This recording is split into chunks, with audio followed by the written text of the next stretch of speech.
بسم اللہ الرحمن الرحیم وَمِنَ النَّاسِ مَن يُعْجِبُكَ قَوْلُهُ فِي الْحَيَاةِ الدُّنْيَا، اور لوگوں میں سے ایک شخص ایسا بھی ہے کہ دنیا کی زندگی کے معاملے میں اس کی باتیں آپ کو بڑی اچھی لگتی ہیں۔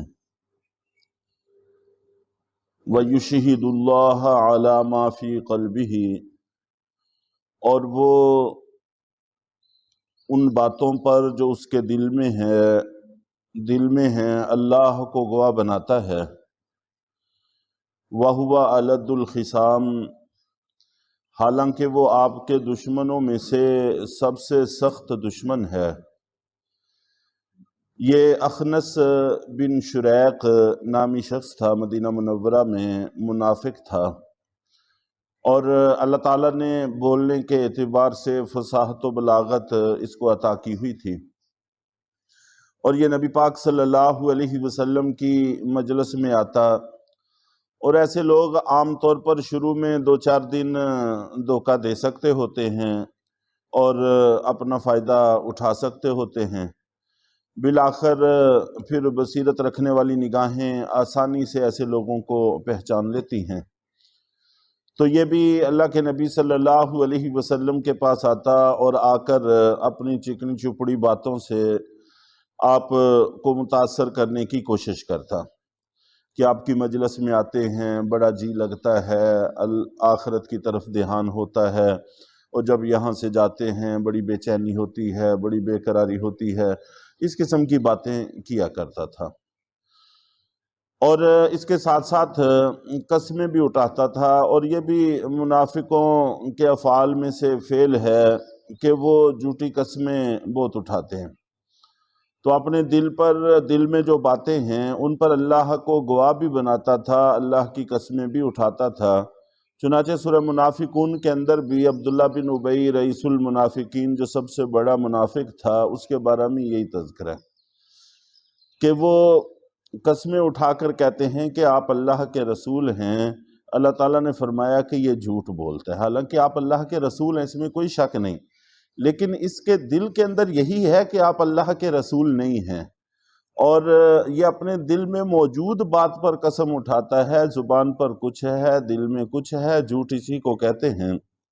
تو بہرحال یہ بھی قسمیں بھی اٹھاتا ہے اور اسی طرح سے چکنی چپڑی باتیں بھی کرتا ہے، حالانکہ یہ آپ کے دشمنوں میں سے سخت ترین دشمن ہے۔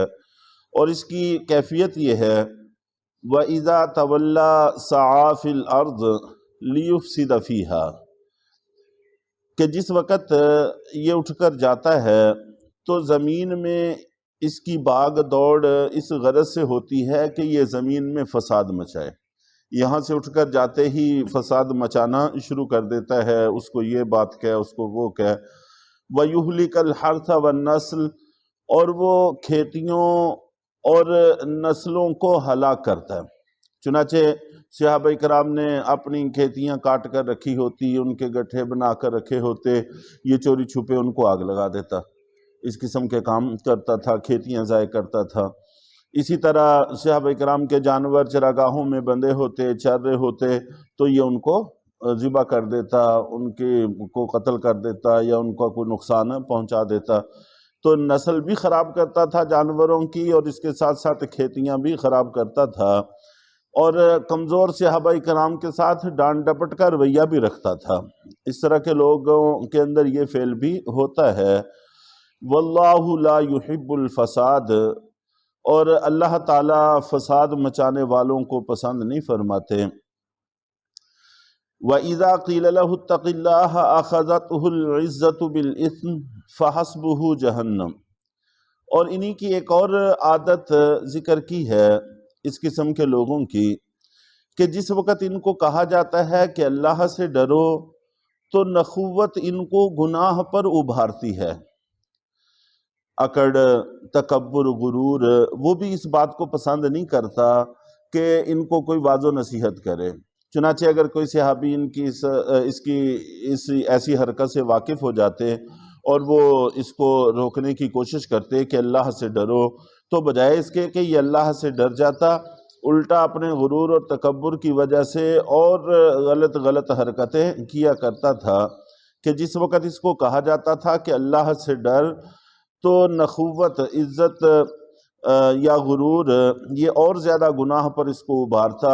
فحسبہ جہنم، تو ایسے لوگوں کا ٹھکانہ جہنم ہے، وَلَبِئْسَ الْمِہَادُ، اور وہ بہت برا ٹھکانہ ہے۔ کتابوں میں ایک واقعہ لکھا ہے، اور اس قسم کے واقعات بہت سارے ہیں۔ ہارون الرشید یہ خلفائے بنو عباس میں سے ایک نامور ترین خلیفہ ہوئے ہیں۔ ایک یہودی ان کے پاس اپنی ذاتی غرض کے لیے تقریباً 1 سال تک آتا رہا اور آ کر اپنی غرض پوری کرنے کی فرمائشیں کرتا رہا، لیکن یہ اس کو انکار کرتے رہے۔ ایک دفعہ ہارون الرشید اپنے لشکر کے ساتھ اپنے محل سے نکلے تو یہ کسی اونچی جگہ پر کھڑے ہو کر اس نے زور سے کہا کہ اتق اللہ، اے خلیفۃ الرسول، اللہ سے ڈرو۔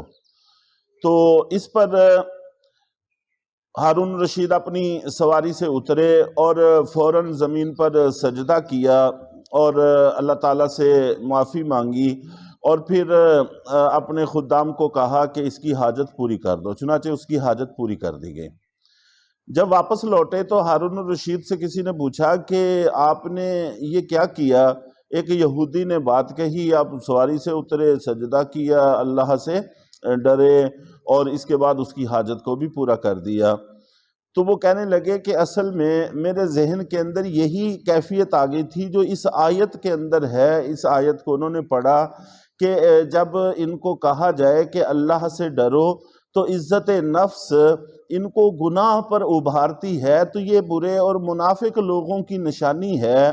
تو اس لیے میں فوراً اترا اور سجدہ کیا کہ تاکہ وہ نفاق والوں کی نشانی میرے اندر موجود نہ ہو۔ حالانکہ بہت بڑے خلیفہ تھے، اس میں کوئی شک نہیں ہے کہ اسلام کی تاریخ میں طاقتور ترین خلفاء میں ان کا شمار ہوتا ہے۔ تو ایک یہودی کے کہنے پر اللہ کا ڈر دل میں پیدا ہو گیا۔ تو یہ وہی لوگ ہوتے ہیں کہ جن کے دلوں میں واقعتاً پہلے سے اللہ کا ڈر موجود ہوتا ہے۔ چنانچہ کسی بھی موقع پر اللہ سے جب ڈرایا جائے تو انسان کو چاہیے کہ فوراً اللہ تعالیٰ سے ڈر جائے۔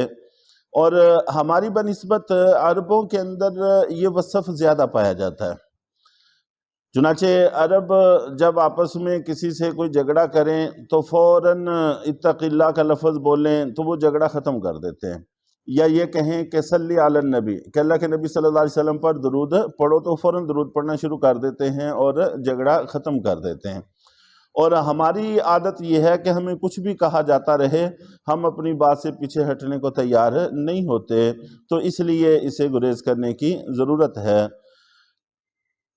وَمِنَ النَّاسِ مَن يَشْرِي نَفْسَهُ ابْتِغَاءَ مَرْضَاتِ اللَّهِ، اس میں پھر سچے صحابہ کے واقعات ہیں کہ انہوں نے کیسے اللہ کو راضی کیا اور اپنی جانوں کے سودے کیے۔